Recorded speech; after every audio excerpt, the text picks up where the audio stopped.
We went away with the format of the show a long time ago. My character flashlight is involved with my high spot. Okay.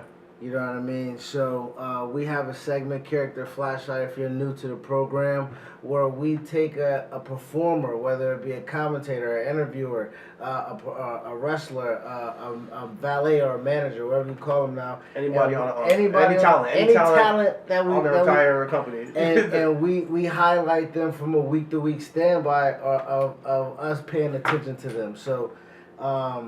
My character flashlight is Andrade Cien Almas and Zelina Vega. Okay. So they're your flashlight and character. They're my flashlight and my character spotlight. And my high spot. I'm sorry. And your character's flashlight. Yeah. I got you. So by me saying that, the start of the show happened with Cena coming back on SmackDown. Mm-hmm. And the stars will happen with New Day. New Day. Yeah, shout out to my brethren. You know, apologies. Yeah. Apologies. Cena was out for a promo, cutting a promo, letting everybody know he was back. Becky Lynch intervened and interrupted that conversation or that one-sided conversation Cena was having, and they had a little back and forth. You know, but having Zelina and Andrade in that moment, you know what I mean? Like Cena's the fucking top of the company, and Becky Lynch is the hottest peak superstar of the wrestling community at the time. So them getting greenlit to be in that segment, to have speaking engagement. Okay.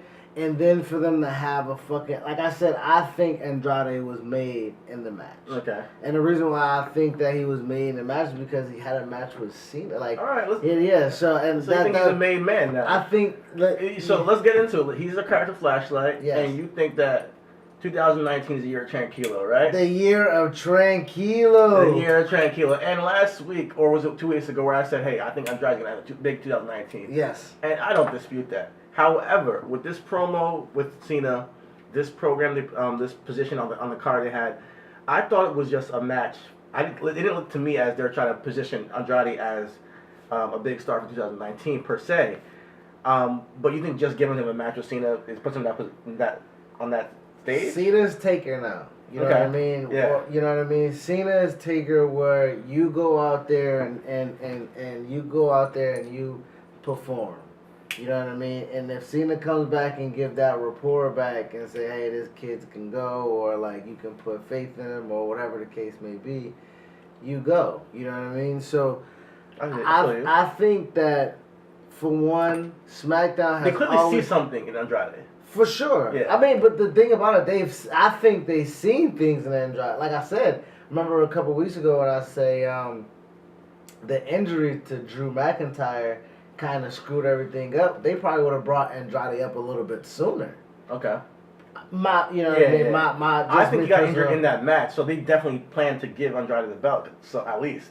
Well, the match with Drew. Yeah. But I'm saying as far as the programming goes and how long he stayed in NXT, and the way they brought him up, like they brought him up and we was like, yo, where's Andrade? You know what I mean? Where's Andrade? And I think for a while they were just probably getting their ducks in a row and seeing what they possibly could have. You know what I mean? They knew he wasn't going to be a talker. Okay. So they are listening. Like you said, keep him off the mic. They're keeping Andrade off the mic. Yeah. They're not having him talk. Zelina's doing all the talking. Yes. And I think they keep with that formula because Andrade is super, it's super hard to learn English for one. Guys, we us who speak English is easy for us because we grew up in it. Learning English is not an easy language to learn, so I think giving him that time, schedule program. Yeah, that's our schedule program, light up the joint. But yeah, as if he's not the best talker on the mic. Let Zelina do that. That moment with Cena was huge. I'm not gonna discount that. Right. However, I'm gonna wait and see if they're really gonna give him and strap him in 2019. I want to see what he gets into come WrestleMania. Maybe he might be in maybe an Intercontinental title match, or not maybe United States maybe ladder match or United States title match. That's what I hope for him. Yeah. Going forward, and we'll see. we had to honestly is Almas a star to the point where he's going to be a household name?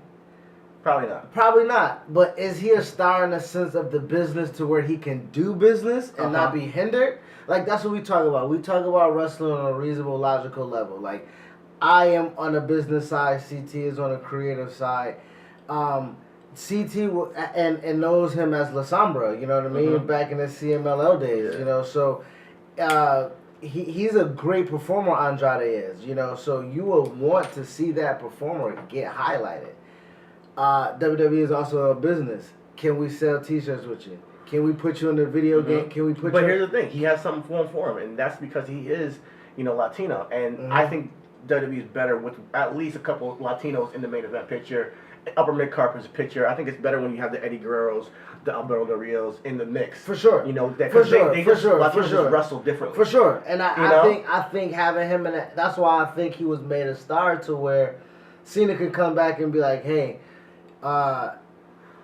Depending on who your babyface champion is, you can put Andrade in a match. And you got that Latino market that they're trying to hit. So Andrade, they see something in him. They put him in there with Cena to test him out, and I think he succeeded. I enjoyed the match. I enjoyed the match, and that was my high spot. My high spot was the match. Okay. I think they can go more. And the reason why is because not Andrade and Zelina, now is the Cena and Becky. Okay. That portion of the match is the high spot for me. And it's funny, that is my high spot. Not the portion of the match where she threw him out, but the fact that they're putting their biggest star in the company right now with the biggest star in the company for the past 10 years, past 15 years, or whatever you want to say. Cena's rubbing that mystique, that upper echelon rub onto Becky, and I appreciate that. We don't get to see that. Cena's first post-movie appearance on TV is with Becky Lynch. And Andrade Cien Almas and Zelina Vega.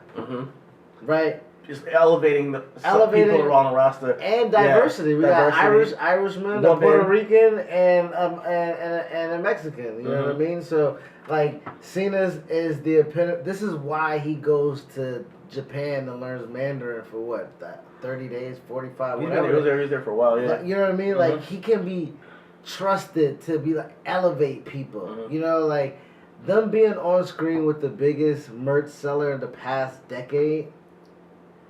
Come on, man. Of course. That's it draws eyes. It draws eyes. Yeah, at least you know your segment is going to be seen. Exactly. And Andrade being in that spot, Becky being in that spot, and this is why it was my high spot, because I don't think I've ever seen a top woman star in the ring with John Cena, almost competing with him on the mic, like jostling with him, saying pretty much that she's better than him. Yeah. So that was dope. That's a dynamic we haven't seen in WWE. The day where you think that a top woman star will be in the ring with the top man, guy who's face of the company, and go toe to toe with him on the mic.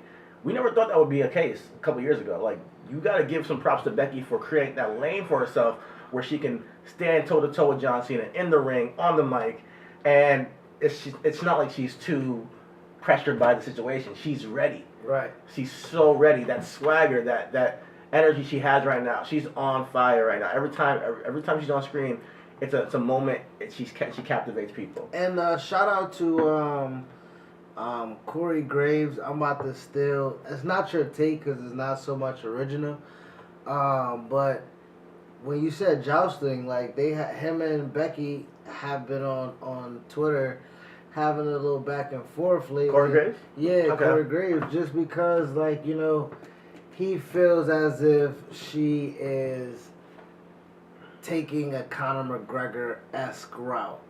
She is. I mean, she is. But my thing is like, why call it out, per se? I think they're just trying to stir shit and up. I understand. I get it, and I completely understand it. And that's why I say shout out to Corey. You know what I mean? Because it's highlighting exactly what works in this business. Yeah.